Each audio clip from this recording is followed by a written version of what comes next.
Muchas gracias, querido presidente, con su venia.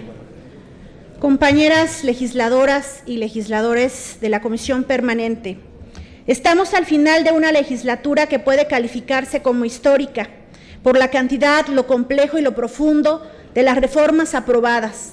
En estos años se ha tocado un gran número de materias. Se trata de reformas que habían sido postergadas por muchos años y que ahora se encuentran vigentes. Sin embargo, no todas conllevan un avance en las instituciones democráticas. Por cierto, la mayoría, con francos retrocesos sobre la soberanía popular o la frustración en cambios que ya se habían generado con gran expectativa en la ciudadanía. La legislatura que termina dejará un conjunto de reformas constitucionales de largo espectro en diversas materias, así como la legislación secundaria que tendrá que probar su eficacia a la luz de los resultados. Es el caso de las reformas en materia educativa, telecomunicaciones, sobre todo en la de transparencia, hacendaria, financiera y anticorrupción, entre otras. Incluso las reformas antinacionales a las que nos hemos opuesto como grupo parlamentario del PRD, a quien dignamente represento, como la energética o las regresivas como la laboral, que deberán demostrar empíricamente las bondades que ofrecieron sus promotores, cosa que hasta hoy no ha sucedido. La 62 legislatura de la Cámara de Diputados fue la más productiva, no solo en el número de reformas aprobadas, sino por el avance y profundidad en el que beneficia a la mayoría de las futuras generaciones. Y en el grupo parlamentario del PRD, en estas precisamente se participó activamente y también de manera crítica y responsable, suscitando los cambios históricos en esta legislatura. Al término de la misma, el país se enfrenta a una situación compleja y difícil en la economía nacional. Sigue sin crecer y se recorta irresponsablemente el gasto público aprobado para este año y para el que viene. Con la falacia de un supuesto presupuesto base cero, los salarios mantienen su caída y aunque se puede dar las condiciones para su recuperación, se han retrasado la reforma constitucional para la desindexación de los salarios mínimos, la contabilidad de empleos generales y solo la suma de ocupaciones precarias y eventuales no crean nuevas ocupaciones estables y bien remuneradas. Sigue pesando sobre la vida de los ciudadanos un clima de inseguridad e intranquilidad por el claro fracaso de las políticas en combate a la inseguridad, la descarada fuga del Chapo, la falta de rumbo y coherencia en la atención del mayor problema de nuestra sociedad, que es la inseguridad, el fracaso no reconocido en las políticas de inteligencia del gobierno. En derechos humanos no se respetan y se producen episodios como los de Tlatlaya, Iguala, Patzingán y Tanguato. Tenemos más de 23,000 personas desaparecidas y el lamentable hecho que nos ha dolido a todos los mexicanos, Ayotzinapa. Nos siguen faltando 43 compañeros legisladores. Sigámoslos buscando. La corrupción y la impunidad siguen sumiendo el descrédito de las instituciones y al gobierno. Tienen un altísimo costo económico y mantienen capturado al gobierno e incluso a órganos regulatorios que mantienen cotos de poder que impiden consolidar el Estado de Derecho.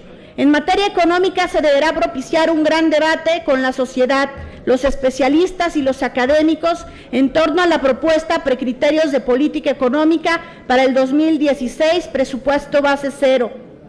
El gobierno federal debe comprender que reducir el gasto tiene efectos en la economía nacional, es regresivo y que ha conducido a una contractación en materia de crecimiento y en la generación de más desempleo, una sociedad de las más desiguales de todo el mundo, así como a un endeudamiento del sector público que hoy representa el 40% del Producto Interno Bruto.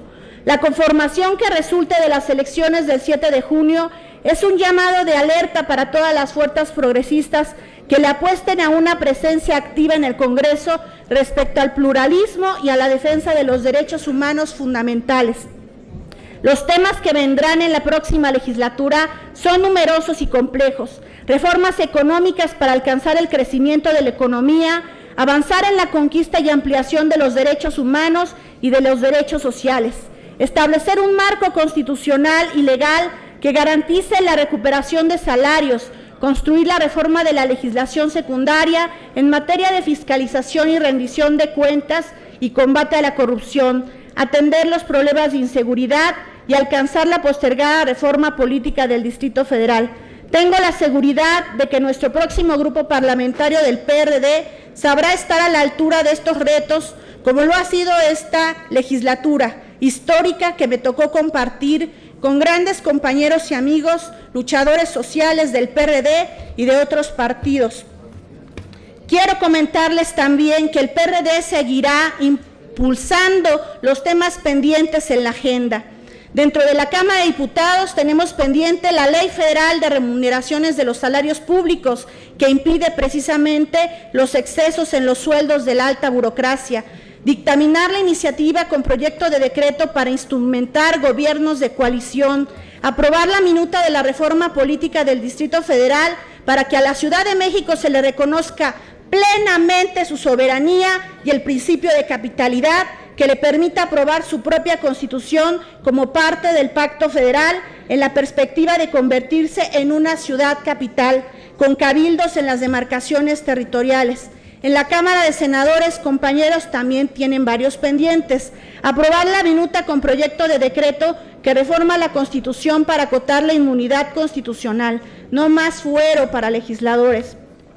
Impulsar la minuta con proyecto de decreto que expide la ley para la Fiscalía General de la República. Queremos una fiscalía autónoma, libre de presión, que fortalezca las funciones de las fiscalías especializadas en anticorrupción y delitos electorales. Aprobar la minuta con proyecto de decreto con reforma constitucional que faculta a las entidades federativas, a los gobiernos de coalición. Aprobar la minuta con proyecto de decreto por el que se reforman disposiciones a la Constitución en materia de indexación del salario mínimo. Y unas de las más importantes, aprobar la minuta con proyecto de decreto para generar esta pensión universal para adultos mayores y seguro de desempleo. Otra que vimos ayer, la ley del Consejo Nacional para la Evaluación de la Política de Desarrollo Social.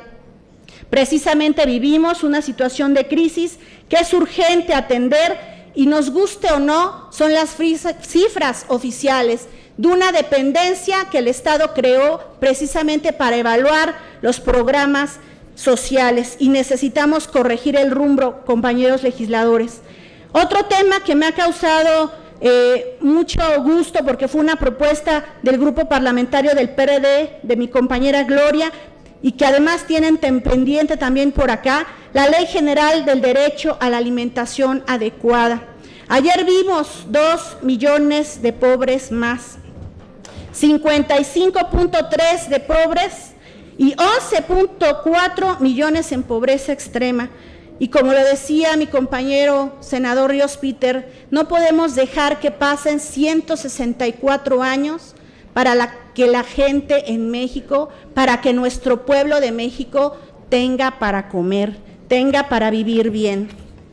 Finalmente, compañeros legisladores, felicito a todos mis compañeros de todos los grupos parlamentarios, en especial al presidente del Senado, a mi compañero Miguel Barbosa, a mi coordinador parlamentario Miguel Alonso Raya, al vicepresidente del Senado Luis Sánchez, al vicecoordinador, a la vicecoordinadora del grupo parlamentario en el Senado, mi compañera Dolores Padierna, de quienes he aprendido con humildad y compartido como pares este trabajo legislativo.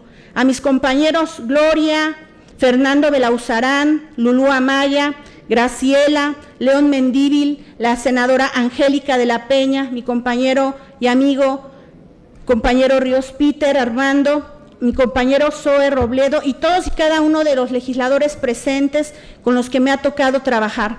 Invito a mis compañeros de todas las fracciones a seguir con una dinámica plural y abierta de colaboración y coordinación entre el Senado y la Cámara, generar verdaderos consensos, aprender a escuchar, aprender a aceptar los errores, vengan de donde vengan. Si un gobernante de nuestro color, de nuestro partido se equivoca, hay que venir a decirlo.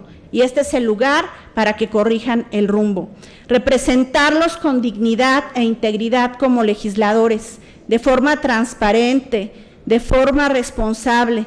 ¿Por qué? Porque no nos representamos a nosotros mismos, compañeros. Representamos a los ciudadanos, a los millones de mexicanos. Por eso, compañeros, todavía México puede corregir el rumbo. Democracia ya, patria para todos. Muchas gracias, senador.